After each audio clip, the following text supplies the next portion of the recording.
C'était le 17 mars dernier, la circulation alternée était imposée aux Parisiens pour lutter contre la pollution. Depuis, que s'est-il passé? Pour certains, pas grand-chose. Les comportements des automobilistes sont restés les mêmes. Pour d'autres, au contraire, les mentalités ont évolué. Les heures de pointe, bison futé qui voit vert, orange et rouge, Florent connaît bien. 14 ans qu'il travaille comme taxi à Paris. De son poste d'observation, il a vu en quelques années le trafic virer au vermillon et la circulation alternée du 17 mars n'a rien changé.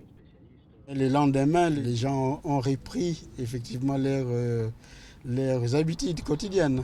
Et les habitudes quotidiennes des Parisiens, on les connaît tous, non? La voiture et puis les bouchons. Les mesures réglementaires du 17 mars et le retour du vent sur la capitale ont permis de diminuer de 10 à 20% les émissions de polluants. Mais pour Kiki, ce n'est pas une découverte. Au guidon de son triporteur, cette bénévole de la Maison du Vélo brave la pluie pour donner l'exemple. Après la circulation alternée, elle espérait plus de bicyclettes à Paris. En vain, alors elle est en colère. Limiter la circulation automobile quand la pollution est déjà là, pour nous c'est trop tard. Il faut agir avant. Donc cette journée, elle a eu lieu, très bien, mais on a pu constater que moins il y avait de voitures, moins il y avait de pollution. Très bien, faisait en sorte qu'il y ait moins de voitures, pour qu'il y ait moins de pollution, mais tout le temps. L'épisode de pollution intense, Claude l'a encore bien en tête.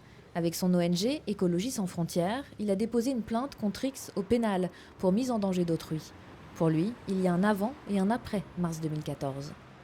Je pense que la population a compris qu'il y avait un problème avec le diesel. Alors on a interrogé des concessionnaires que l'on connaît qui nous disent que déjà ils ont quelque chose de nouveau qui n'existait pas avant mars 2014. Les gens demandent de plus en plus des véhicules non diesel. En attendant, quand la capitale sombre dans le brouillard et suffoque, Marie-Madeleine, guide touristique, s'offre une bouffée d'oxygène dans le Paris côté jardin. Entre les immeubles, elle se ressource au milieu des groseilles, ciboulettes, et elle a une autre mesure à proposer. J'avais dit d'ailleurs que j'écrirais à Anne Hidalgo pour lui proposer d'inciter les Parisiens à mettre des géraniums sur leur balcon. Des géraniums, autre chose.